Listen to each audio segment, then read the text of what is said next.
m'appelle Conny Ancel, je suis diplômée d'un master en architecture en 2020 au KIT à Karlsruhe en Allemagne. Aujourd'hui, je suis doctorante en urbanisme sous forme d'une co-tutelle de thèse franco-allemande entre mon université d'origine et le laboratoire de recherche d'architecture à Toulouse. Je suis maintenant en 3e année de thèse que je mène en temps partiel, en parallèle de mon poste au sein d'une agence d'architecture.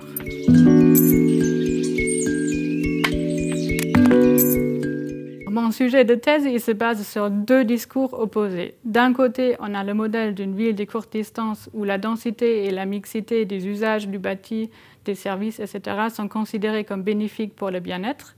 De l'autre côté, on a les critiques de justement ces conditions de vie urbaine qui sont souvent associées à des saturations qui soient de nature spatiale, infrastructurelle, sonore, etc. Ma question de recherche concerne la dimension temporelle parmi ces différentes saturations perçues. Certainement, si on souffre d'un manque de temps ou d'un rythme imposé avec très peu d'autonomie, on pourrait percevoir les saturations dans la ville de manière plus intense. Dans un premier temps, je travaille justement sur l'identification des différents axes qui peuvent contribuer à ce bien-être temporel, ce qui va bien au-delà de la simple quantification du temps libre.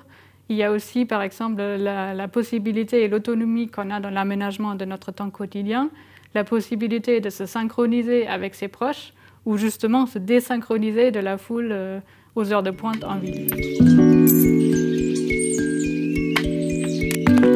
La plupart des recherches dans le subjective well-being liées au temps sont plutôt de nature quantitative et à plus grande échelle.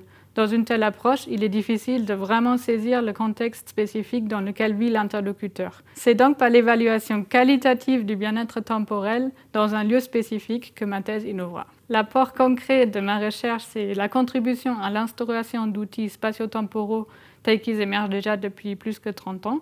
La méthode élaborée, elle s'adresse à différents acteurs de la fabrique urbaine qui sont en amont ou au début d'une phase de projet, mais aussi aux bureaux de temps ou d'autres acteurs qui analysent finement un lieu, des acteurs et des rythmes, dans un objectif d'identifier des leviers d'action non seulement spatial, mais aussi temporel, organisationnel ou autre.